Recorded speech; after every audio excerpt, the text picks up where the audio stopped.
Olá pessoal, eu sou a psicóloga Lourdes Possato, gestalt terapeuta, e eu sou autora de 10 livros visando o autoconhecimento e o equilíbrio emocional. Eu queria hoje, num videozinho bem rapidinho, fazer algumas observações interessantes sobre a necessidade do colinho. Sabe aquele momento que você fala, queria tanto um colo, queria tanto um ombro para eu encostar, chorar, eu queria receber um carinho, eu queria que alguém chegasse para mim e falasse, olha, vai dar tudo certo, tá tudo bem. Eu queria um acolhimento. Gente, quem não precisa de um negócio desse em algum momento?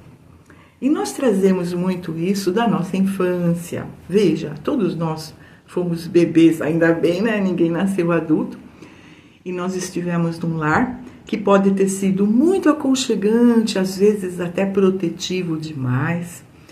Ou às vezes meio alheio. Sabe aquela criança que nasce assim e meio que cresce sozinha?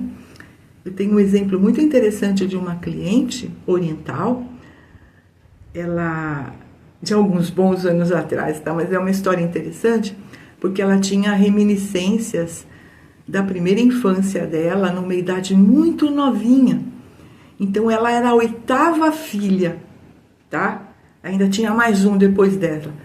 Mas ela se via sentada num local que seria uma espécie de cadeirão, esperando a vez dela comer. Então ela se percebia, ela percebia aquele bebezinho, aquela criança de talvez 8 meses, né, que é o momento que a criança consegue ficar sentada direitinho sem cair, 7 meses, 8 meses, ela lembra dela com fome, chorando e esperando que alguém desse uma comida para ela. Gente, olha que interessante.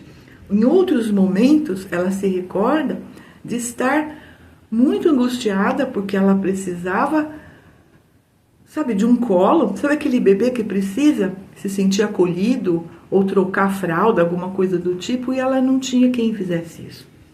Então é claro que a infância dela teve uma ausência muito grande da mãe, não porque a mãe quis ser ausente, porque a mãe não dava conta.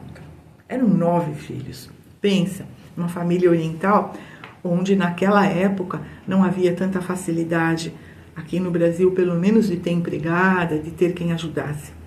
Então veja, não houve nenhuma falha da mãe. O pai era um cara ausente porque ele tinha que trabalhar para sustentar toda aquela prole. Então veja, você pode se identificar com uma história dessa, você pode se identificar com uma infância de alguém que foi hiper mega protegido, sabe? E não podia fazer exatamente nada, não podia pegar nada, porque sempre tinha alguém facilitando e cuidando demais. Então os dois opostos, gente, forma realmente um abuso, né? Um desrespeito.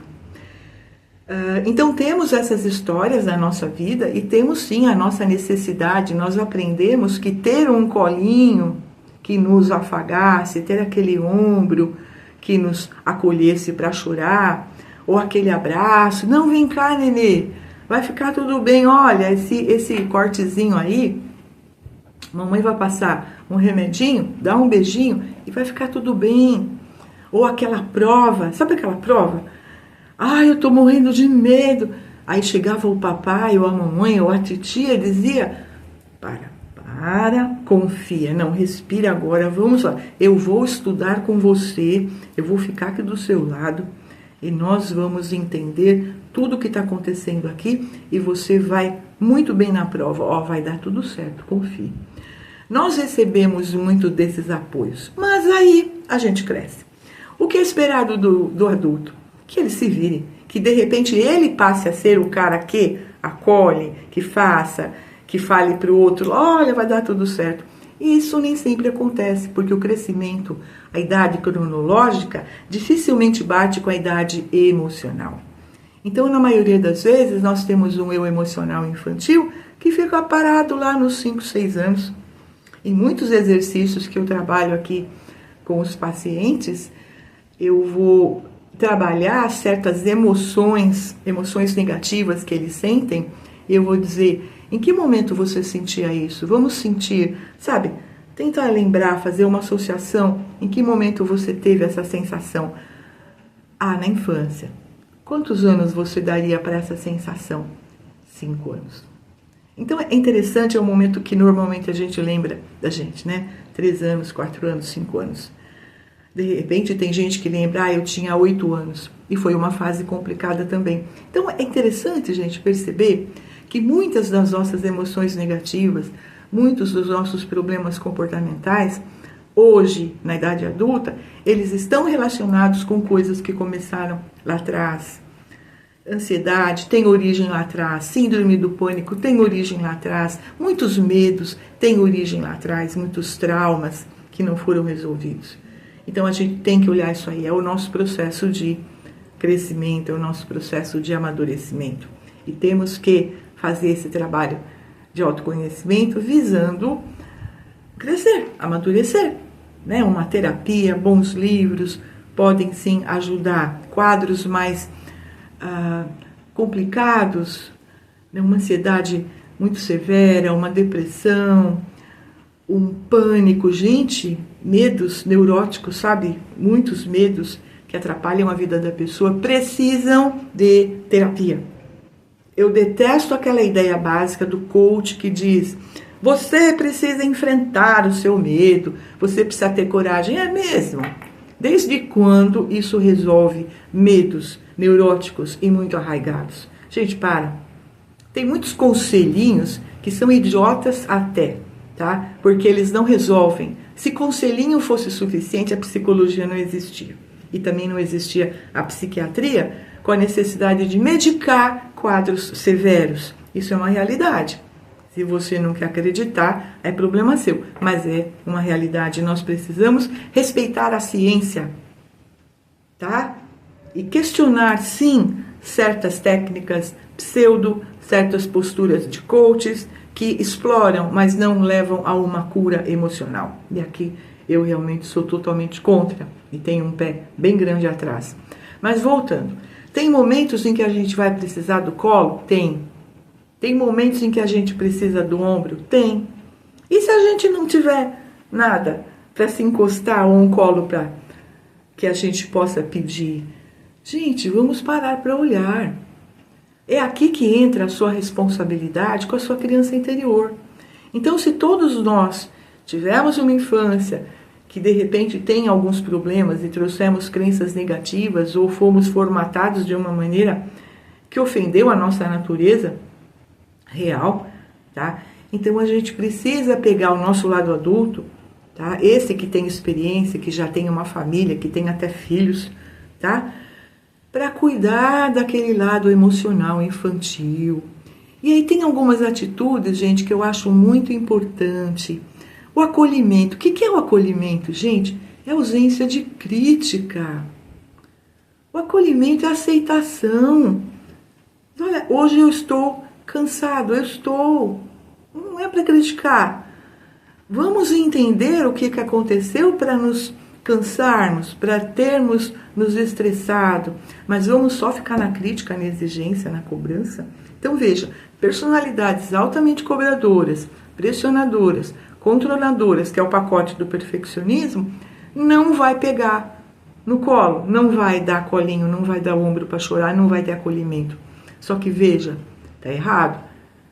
Porque veja, se nós não tivermos um olhar de humildade para a nossa humanidade e perceber que tem sim momentos em que a gente vai ficar triste, que a gente vai ficar cansado, que a gente vai ficar em dúvida, como seria? Nós não somos robôs. Então vamos sair da autocrítica, vamos sair da cobrança, vamos sair das exigências malucas que os cobradores se fazem, altas pressões que vão gerar crises de ansiedade, estresse, doenças psicossomáticas, vão gerar um estrago legal, vão gerar toques e manias severas. Por quê? Como válvulas de escape, né? Pensa. E a ansiedade de todo esse processo. Então, olha como é importante esse processo de autoconhecimento, para que você se conheça e aprenda a estar do seu lado. Então, quando você sente aquela... Todo mundo tem aquele momento que fala, cara, eu queria sumir. Sabe, eu queria sumir? É um momento que você precisa de tempo e espaço. Você se dá? Na maioria das vezes, as pessoas continuam se cobrando e pressionando e se autocriticando. Porque eu deveria ter feito, porque eu deveria ter falado, e blá, blá, blá. E não foca de novo a responsabilidade. Que, gente, está dentro da seguinte pergunta: o que é que eu fiz comigo? O que eu estou fazendo comigo? Então aqui vão 2 conselhos muito importantes. Quando você disser, nossa, eu estou tão cansada, eu estou num estresse absurdo, pare e assuma a responsabilidade. O que é que eu fiz? Como é que eu me cansei?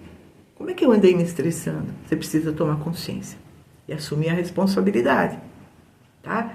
De eventualmente estar lidando com coisas que não estão sob seu controle. E aí você não está respeitando o seu espaço pessoal, seu limite real. Num outro momento, você está muito triste por alguma situação real, tá? E aí você fala, eu queria um colinho para chorar, eu queria um ombro. Beleza? Eu posso me acolher, eu posso, aceitando as minhas emoções, sem críticas. Da mesma maneira que eu ouvi, em algum momento todo mundo ouviu, aquela voz da vovó ou da mamãe dizendo, não, vai dar tudo certo, fique tranquilo.